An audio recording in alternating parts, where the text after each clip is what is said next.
I think we're going to continue now, if you guys are ready. The next topic is tropias versus phorias. One of the difficult things we have in the eye doctor's office is the patient that comes in complaining of double vision. I mean, it's a nightmare for everyone trying to figure this out, and it usually slows our clinic down just because it takes a while to tease out. You know, I actually like neuro-ophthalmology a fair amount because unlike most of what we do, which is image recognition, can you recognize a corneal ulcer? Can you recognize glaucomatous cupping of the back of the eye? This actually takes a fair amount of reasoning to do, and for that reason, it's not a fun topic traditionally. But we're going to see if we can do this. But there's really only one goal with this entire lecture, and that goal is to figure out what's the difference between a tropia and a phoria.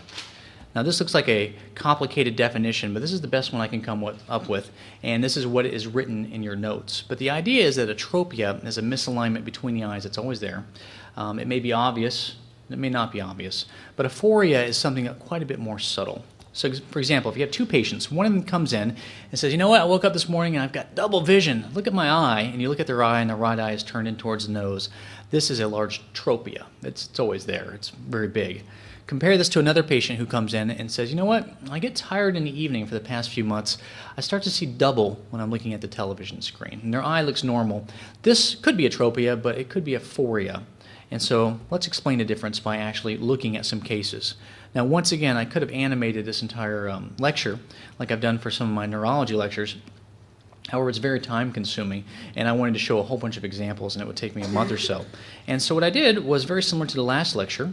I basically created a cardboard cutout of a couple of eyes, and using my camera and some basic animation techniques, I've come up with this device. And I call this the eye monster, because he's got eyes that are going to move in very funny ways, and we're going to try to figure out what the problem here is, how to name it, how to recognize it, and that's about it. Our job here is not to find the cause. I'm not looking, is that a third nerve palsy, is it a fourth nerve palsy, is it decompensated exotropia? We don't need to know that stuff. We just need to know how to recognize it and document it.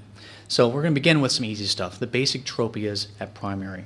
And when they're very large, they're quite obvious. So in this case, it looks like that left eye is deviated outwards. And when the eyes are deviated outwards, we call that an exo.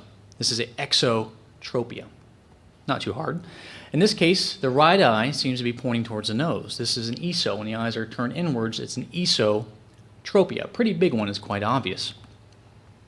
Now, when one eye is pointed up, in this case, it looks like that left eye might be deviated upwards. We call this a hypertropia. And when one eye is deviated down, we call this a hypotropia. That's the basic naming conventions. Now, it doesn't really matter so much what primary gaze is because we're going to talk about some more interesting stuff. How do the eyes move and how does that change these things? Now this is an exotropia. That left eye is deviated outwards, and for the most part it's deviated outwards a little bit on all directions of gaze. You know, a lot of people who are, say, born with a ocular motility issue or even develop some type of palsy like a sixth nerve palsy, if you give them enough time, they become comitant, which means that the problem, the exodeviation, is there pretty much in all gaze directions. But we're going to talk about some more interesting things. Let's talk about some tropias, some very obvious misalignments that we only see with different directions of gaze. So for example, in this eye, straight ahead, great, so that looks fine. But if you had them look off to one direction, you notice that that right eye is not getting out. In fact, you might even say that that right eye becomes esotropic. It's cross-eyed, at least when they try to look to the right. So one way to describe this would be a right esotropia.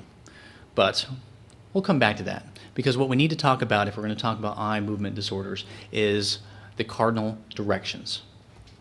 Now, let's do some basic eye anatomy. As we know, the eye sits inside of the eye socket like a scoop of ice cream inside of a waffle cone, and there are rectus muscles, which do up, down, left, and right, which attach to the surface of the eyeball and go all the way back to the back of the eye socket at the annulus of Zinn.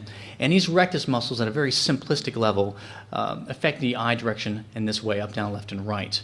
But the reality is that the eye socket is a little bit more complicated than this. There are some other muscles back there. There's the obliques, the superior and inferior oblique, which do some funny things. In fact, the superior oblique, the trochlear muscle, fourth nerve palsies hit this, actually has a little pulley up in the bridge of the nose, and that pulley changes the direction and can cause some very complex things. This is not important, but what is important is that the skull of the human is not like this diagram. We are not robots, up, down, left, right. We are not like that. In fact, if you look at the skull of a horse, their eye sockets are pointing outwards. And the reason why is because they need to see potential predators that might come and try to kill them so they can run away. If you look at a more violent creature, such as this small cat, their eye sockets have rotated forward and they're facing forward so they can see their potential targets of prey, or milk in this case. So what's better than the cutest kitten in the world? Pretty much any dog. And so this dog also has eyes pointing straight ahead. And of course, the biggest predator of all time is the humans. We're top of the food chain. And if you look at our skull, for the most part, it's pointing straight ahead. But it's not really. In fact, if you look at a CAT scan of a human skull, you'll see that the waffle cone, the eye socket, at least the medial walls near the nose are pretty much straight ahead. But the outer walls of the eye socket actually shoot off at a 45-degree angle. So it's not quite straight. And because of that, when the superior rectus attaches to the eye, it doesn't attach. Well, it attaches in the correct location, but its action isn't a pure up and down. There's a little bit of a twist. It's slightly off to the side. And so if you actually look at the gaze directions, it looks a little bit more like this. And this is what we call the cardinal directions. It's not up and down. It's slightly to the left, slightly to the right. And so when we check eye muscle movements, we don't usually go up, down. We do, but it's more important to hit the cardinal directions, and this is how we do it. So back to our eye monster, we always start with primary. I typically go left and right just because you pick up a lot of issues with left and right, because a lot of things are ESO or EXO.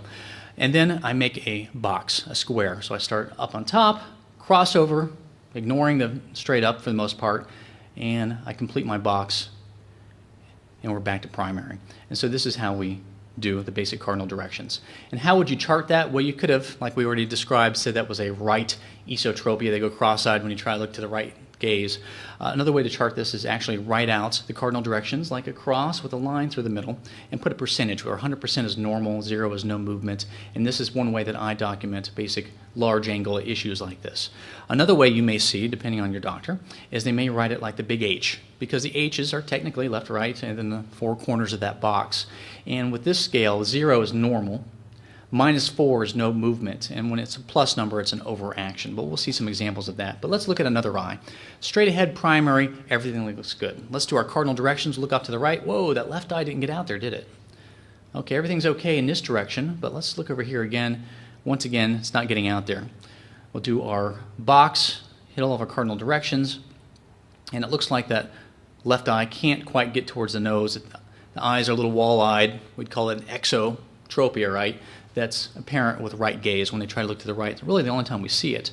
Or it might be more accurate just to write it out. You know, if you don't want to name these things in your head, you'll get confused. Just write them down. You can think about it later if you want. But this is how I would write out that eye muscle problem. Let's look at another eye. Primary, everything seems okay. All right. Let's do our horizontal gaze. Okay, that looks fine so far. No issues there. And that looks fine. Okay. Let's do our box. And we go up there. Look at that left eye. It's not quite getting up as high, is it? So that left eye is not getting up. So that means that left eye must be hypo. It must be too low. It's a hypotropia that's really only apparent with upgaze. And we might write it like this. When might you see something like this? Well, a lot of patients who have thyroid problems in the eye, thyroid affects the inferior rectus muscle, it fibroses it, and the eye gets tethered. They have a hard time looking upwards. So that's a case where you might see something like that. Here's another eye. At primary, we're good. Let's do our left and right horizontal motion. Everything looks fine. Whoa, what was that? See that left eye? It did something funny there. Watch that left eye carefully when it looks off to this direction. It seems to shoot upwards a bit. Now that's an odd look. So over here, it's maybe up a little bit, but for the most part, we're back to normal, but it shoots up maybe a tiny bit at the end there. So that's interesting. That left eye shoots up. It's a hypertropia because it's going upwards. And you only really see it when they look off to the right. So this would be a left hypertropia with right gaze. We might write it like this, 140%. It seems to shoot upwards. Another way to write this would be like a +2. When would you see this? Well, if you have a fourth nerve palsy, you'll sometimes get this funny upshoot like that. A lot of kids with congenital esotropia or other issues have what we call inferior oblique overaction. It doesn't matter the names of these things because our goal is not to describe what's causing it. We're just documenting it. We can think about it later. We can spend all night thinking about it. As long as you write it out, the percentages, you can figure it out later. So let's talk a little bit about smaller tropias, and this is where most of us, I think, have the harder time figuring it out. So far, everything's been obvious, but what about this case?